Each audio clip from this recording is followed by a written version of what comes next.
South ఇండియాలోనే biggest sorry store మన Varahi silks మన విజయవాడ ఎంజీ రోడ్లో ప్రారంభం. నమస్తే, welcome to it's you TV. నేను మీ సాయి. ప్రస్తుతం కేబిహెచ్పి పోలీస్ స్టేషన్ పరిధిలో అయితే మనం ఉన్నాము.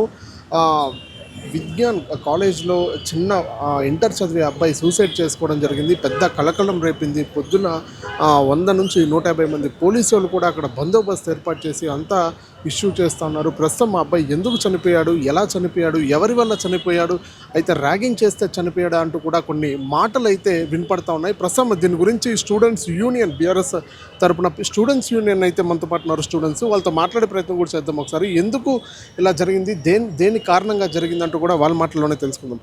అన్న చెప్పండి, అంటే ఆ పిల్లోడు చనిపోవడానికి ముఖ్య కారణం అంటే ఏదంటారు? ముఖ్య కారణం అంటే మేము అక్కడ మాకు తెలిసింది రాత్రి 10 గంటలకు తెలిసింది. అక్కడ వెళ్ళక ముందే 8 గంటలకే వాళ్ళు చనిపోయారని తెలిసింది.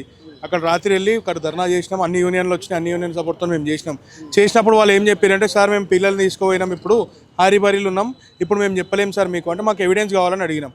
వాళ్ళు చెప్పేది ఏంటంటే, మనకి కిటికీకున్న తాడేసుకొని పిల్లగాడు చచ్చిపోయాడని చెప్తారు. మేము ఈరోజు పొద్దున్న వెళ్ళి కాలేజ్లో చూస్తే ఆ కిటికీ నుంచి తాడికి ఎంత డిస్టెన్స్ ఉంది, అసలు ఆ తాడికి చనిపోరు కూడా మనుషులు, ముఖానికి టవాల్ చుట్టుకొని చనిపోయారంట. యాజమాన్యం అడుగుతూ ఇప్పటిదాకా సమాధానం చెప్పడానికి ఒక్క మనిషి లేడు. ఇప్పటిదాకా అక్కడ ఉంటే ఇప్పుడు పిఎస్ తీసుకొని వచ్చిర్రు. ఇది నిర్లక్ష్యమైన చావే, 110% సూసైడ్ కాదని మేము అనుకుంటున్నాం. వాళ్ళ యాజమాన్యం సూసైడ్ కాకపోతే ఇప్పుడు వచ్చి మాకు చెప్పాలి కదా సమాధానం. పేరెంట్స్కి చెప్పమనండి. పేరెంట్స్ కూడా ఈరోజు పొద్దున కూడా ఉన్నారు. పొద్దున్న నుంచి కూడా పేరెంట్స్ కూడా ఒక సమాధానం లేదు, ఒక యాజమాన్యం వచ్చి చూపించలేరు. వాళ్ళు ఇన్సిడెంట్ జరిగిన దగ్గరకు వచ్చి వాళ్ళు మాకు పిల్లగాడు ఇట్లా కాదు, మాకు ఏం ఇష్యూస్ లేవు, వాళ్ళేమో ఫ్యామిలీ ఇష్యూ వల్ల చనిపోయారు, ఇష్యూ లేదు ఏం లేదు, వాళ్ళు ఏమైనా ఉంటే మాకు చెప్పుకుంటారు. 3 రోజుల ముందు కూడా వాళ్ళ పేరెంట్స్ వచ్చి కలిసిపోయారంట. అప్పుడని చెప్పుకుంటుండే కదా పిల్లలు. వీళ్ళు అడుగుతేనేమో అది చెప్తున్నారు, చూపిస్తేనేమో చిన్న తాడు చూపించి దాన్ని కట్టుకొని దూరం గుంజుకొని కట్టుకున్నారంట. అది ఎంతవరకు వాస్తవం? ఎవరికైనా చిన్న ఇంగితం ఉండాలి కదా, మనకైనా అర్థమవుతుంది కదా. ఈ యాజమాన్యం నిర్లక్ష్యమే. ఇంత పెద్ద కాలేజ్లో అసలు మీ డిన్నర్ టైంలో అయిందంటారు. డిన్నర్ టైంలో పైకి ఎందుకు పోతాడు పిల్లడు? అది తెలియదా? ఎవడు లేడా, వార్డెన్ లేడా? అది లేదు. సమాధానం చెప్పంటాను ఆయన అంటే రాత్రి నుంచి ఎవిడెన్స్ గురించి కొట్లాడుతున్నా, ఇప్పటిదాకా గతి లేదు. ఇప్పుడు చెప్తే పోలీసు వాళ్ళని తీసుకొచ్చి మమ్మల్ని ఇక్కడ తీసుకొచ్చిన పరిస్థితి ఇది. ఇంత దౌర్జన్యం అంటే ప్రశ్నిస్తున్న మమ్మల్ని తీసుకొచ్చి మాట్లాడుతున్నారు, కానీ ఆ యాజమాన్యం ఎవరు ఇప్పటిదాకా గతి లేడు. ఇక్కడ అది ఏమైంది, లోపల ఏం అర్థమవుతలేదు. అది నిర్లక్ష్యమా లేకపోతే ఇంకా వాళ్ళకి సపోర్ట్ చేస్తున్నారా? మేము కొట్లాడుతున్నాం, మమ్మల్ని తీసుకొని వేస్తున్నారు ఇక్కడ. అంటే ఇది చాలా దాకా ర్యాగింగ్ జరిగిందంటూ కూడా వార్తలు వినిపిస్తూ ఉన్నాయి. దీనికి నిజంగానే ర్యాగింగ్ కాలేజ్లో జరిగే సిచ్యువేషన్స్ ఉన్నాయా ఇప్పుడు కూడా? ఇప్పుడు అది హాస్టల్ కాబట్టి ర్యాగింగ్ జరిగిందే అనుకోవచ్చు. వీళ్ళేమని చెప్తే మనకు తెలుస్తుంది కదా. అక్కడ ఉన్న పిల్లల్ని అడుగుతానేమో ఫ్యామిలీ వాళ్ళతో చెప్పిస్తున్నారా, పిల్లలతోని వాళ్ళని భయభ్రాంతులను చేసి రాత్రి పిల్లలు ఉన్నారు, పొద్దున్న లేచే వరకు పిల్లలు లేరు. వెనకాల గేట్ నుంచి పంపించే అవసరం ఏముంది వాళ్ళకి? నిజంగానే పిల్లగాడు వేరే ఇష్యూతో చనిపోయి ఉంటే మీరు ధైర్యంగా మోటుకొచ్చి చెప్పండి, మేము కూడా చెప్తాం కదా. లేదు పిల్లగాడు వాళ్ళ స్ట్రెస్తో చనిపోయినా, ఇప్పుడు అది కాదు. పేరెంట్స్ కూడా నమ్మేసట్లేదు, ఎందుకంటే ఆ పిల్లగాడు గట్టిగానే ఉంటాడంట, ఆ పిల్లగాడు గట్టిగా ఉన్నాడు, అట్లా చచ్చిపోవడానికి వాళ్ళు కూడా గట్టిగానే చెప్తున్నారు.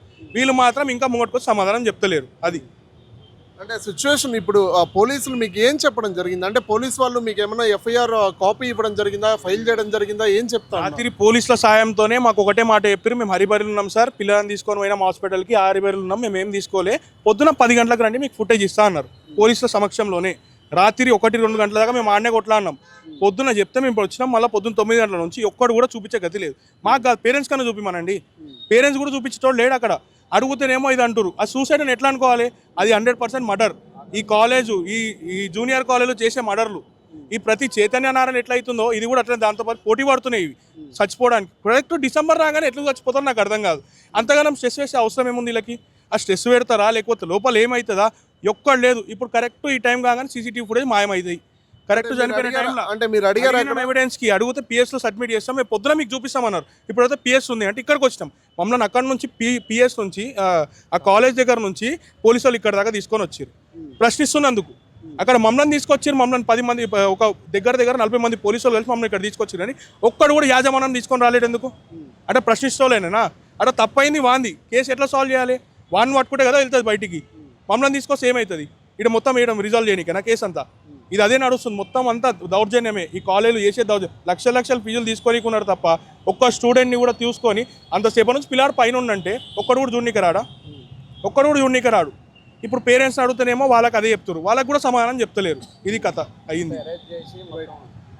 వాళ్ళు ఉండే ఏంటంటే నైట్ జరిగిన సిచ్యువేషను క్యాంపస్లో ఉన్న అందరూ కూడా క్యాంపస్ మొత్తం తెలుసు, క్యాంపస్ వాళ్ళు అందరికీ తెలుసు ఏమేమి జరిగిందో. నైట్ స్టాఫ్ని పంపించేశారు, ఉన్న కాలేజీలో ఉన్న స్టూడెంట్స్ని పంపించేశారు. నువ్వేం తప్పు చేయకపోతే జరిగినట్టు చూపి జనాలకి.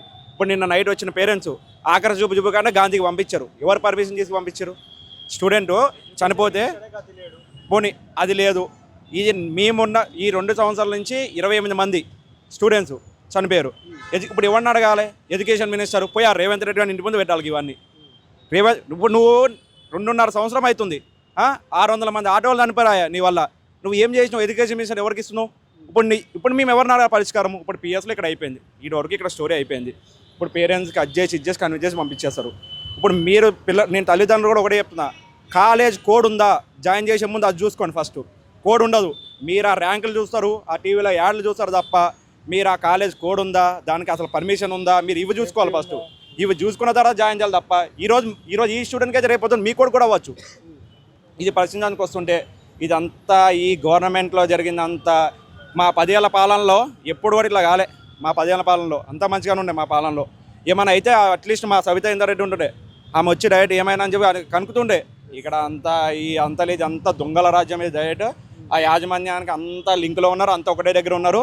అదంతా ఈరోజు కూల్ అవుతుంది అని వదిలేస్తామేమో, రేపు పొద్దుగాల కూడా పోతాం అదే క్యాంపస్కి. వాడిని ఎట్లా బంద్ చేయాలి అట్లనే బంద్ చేపిస్తాము. మా బీఆర్ఎస్పీ సంఘం ఎప్పుడు కూడా ఎటువంటి కష్టం వచ్చినా కూడా 100% న్యాయంగా చూస్తాం. రైట్, చెప్పండి అన్న. అంటే ముఖ్యంగా ర్యాగింగ్ అంటున్నారు చాలామంది, ఇప్పుడు వార్తల్లో చూసుకోవచ్చు, ఇక్కడ ముఖ్యంగా చూసుకోవచ్చు, ర్యాగింగ్ వల్లే పిల్లాడు మనస్తాపానికి గురై చనిపోయాడు అంటున్నారు. అది 100% ర్యాగింగ్ అని చెప్పి అదే రూమ్లో ఉన్న స్టూడెంట్ అయితే చెప్తున్నారండి. ర్యాగింగ్ అయ్యి ఈ ర్యాగింగ్ అనేది ఎవరు చేస్తారు? ఇప్పుడు ఒకటే రూమ్లో సీనియర్స్ని జూనియర్స్ పెట్టడం తప్ప. ఫస్ట్ ఆఫ్ ఆల్ ఒకటే రూమ్లో సీనియర్స్ ఉన్నారంటే జూనియర్స్ ఉన్నారంటే సీనియర్కి జూనియర్ మధ్యలో ర్యాగింగ్ అయితే అయ్యింది. దానివల్ల చనిపోయారని చెప్తారు. ఒకటి చూసుకుంటే అక్కడ సిచ్యువేషన్ చూస్తే ఆ చిన్న విండోకి ఊరేసుకోవడం అయితే జరగదండి. అది ఆ అబ్బాయి ఉంటే 6 feet ఉంటాడు, ఆ విండోనే 5 feet ఉంది. అట్లా సాధ్యమవుతుంది అంటే ట్యాంపరింగ్ చేసి ఏదో అయ్యింది, కొట్టుకొని చచ్చిపోయారో లేకపోతే యాజమాన్యం ఏమైనా చేసింది తెలియదు, ఊరేసుకున్నారని చెప్తారు. అయితే నమ్మేసి స్పాట్కి వెళ్ళి చూసి వచ్చినాం. పేరెంట్స్ ఏం లేదు సార్, నార్మల్ విండో చనిపోయినా అంటూ నమ్మాలి. వాళ్ళు చనిపోయారని చెప్తే మనం నమ్మేసేయాలి అంతే. ఇదే మేము ఒత్తిడి చేస్తేనే ఇప్పుడైనా కేసు ఫైల్ అవుతుంది. ఎస్టీ కేసు అయితే పెట్టారని చెప్తారు, కానీ మనం ఒత్తిడి చేయడం వల్ల కేసు అయితే ఫైల్ అయింది సార్. ఒకటేంటంటే ఈ 2 years నుంచి ఎన్ని కేసులు ఫైల్ అయినాయి, ఒకటే న్యాయం జరిగిందా? నాకు తెలిసి ఒక 56 members చనిపోయారు షేర్లింగంపల్లిలో, మొత్తం ఈ కుకట్పల్లి మధ్యలో. ఒక్కరికి న్యాయం జరగలేదు. ఏమైనా ఉంటే దగ్గరుండి పోలీసు వాళ్ళు దగ్గరుండి సెటిల్మెంట్ చేస్తారు. 15 లక్షలు అంటే ఒక స్టూడెంట్ లైఫ్ 15 lakhs సార్. అంటే 16 లక్షలు ఉంటే 15 లక్షలు ఉంటే పిల్లల్ని కొనేయచ్చు, చంపేయచ్చు. యాజమాన్యాలు ఈ కార్పొరేట్ కళాశాలలు అయితే ఏం చేస్తున్నాయంటే పిల్లల్ని డిసెంబర్ వచ్చే టైంకి ప్రెజర్ పెడుతున్నాయి. డిసెంబర్ జనవరి ఎగ్జామ్స్ ఉంటాయి, ప్రెజర్ పెడితే వాళ్ళు తట్టుకోలేకపోతారు. అరే ఒకడైనా సరే పిల్లలతో మాట్లాడే వ్యక్తి ఒకటి కూడా ఉండకుండా ఈ డిసెంబర్లో ప్రెజర్ పెట్టడం వల్ల చనిపోతారు సార్. ఎగ్జామ్ టైంలోనే చనిపోతారు. ఇది ఇంకా ఎండ్ అవుతుందని చెప్పలే, ఇంకా ఉంది.